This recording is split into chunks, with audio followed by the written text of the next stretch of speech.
Bonjour, j'espère que vous allez tous bien. Bienvenue sur ma chaîne YouTube pour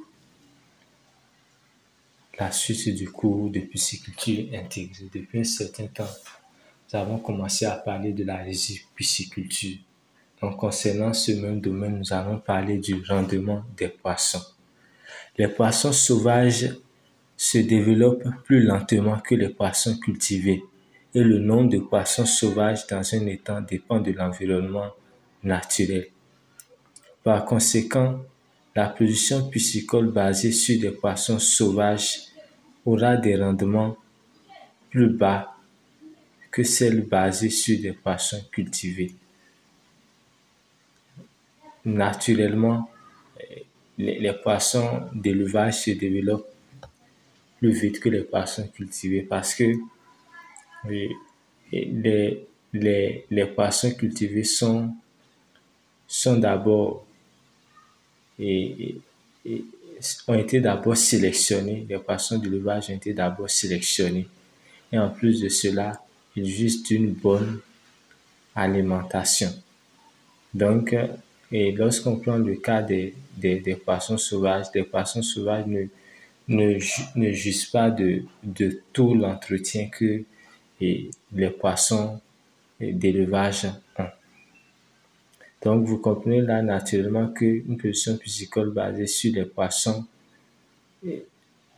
sauvages aura des rendements plus bas que celle basée sur des poissons cultivés. Un rendement maximum de 2 kg par 100 m² par an peut être observé. On peut encore augmenter le niveau de production en alimentant les poissons en appliquant de l'engrais sur le fond de la rizière et en lâchant ensemble plusieurs espèces. Donc, pour améliorer le rendement au niveau des poissons d'élevage, au niveau des poissons sauvages plutôt, on peut participer à l'alimentation, on peut alimenter les poissons et aussi appliquer de l'engrais dans le fond des rizières. Donc, nous avons eu à expliquer des choses relatives à cela dans les anciennes vidéos. Les variétés traditionnelles de riz sont plus grandes que les variétés modernes, c'est-à-dire qu'elles poussent mieux dans une eau plus profonde. Une eau plus profonde donnera aussi une plus grande production piscicole. Les variétés traditionnelles ont aussi une période de maturation plus longue, ce qui laisse aux poissons plus de temps pour se développer. Dans certaines régions de l'Inde, les rendements obtenus vont jusqu'à 15 kg de poissons par 100 m² par an, là où les poissons sont alimentés. Nous avons eu à expliquer certaines choses relatives à cela dans les vidéos précédentes. Il y a plusieurs variétés, il y a des variétés traditionnelles et les variétés modernes. Les variétés traditionnelles sont des variétés qui sont plus grandes. D'abord, les tiges des variétés traditionnelles sont plus grandes. Les plants des variétés traditionnelles sont plus grands et leurs graines sont plus grosses. Et en plus de cela, elles sont plus résistantes à l'eau par rapport aux variétés modernes qui sont de petite taille par rapport aux variétés traditionnelles et leurs graines sont encore plus courtes.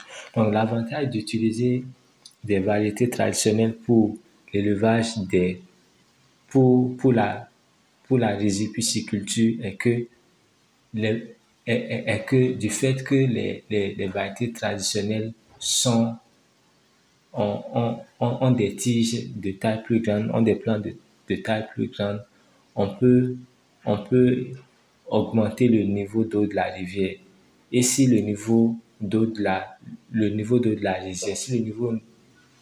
rizière est élevé, plus le niveau d'eau de la rizière est élevé, plus on a de fortes chances d'avoir une production piscicole plus grande.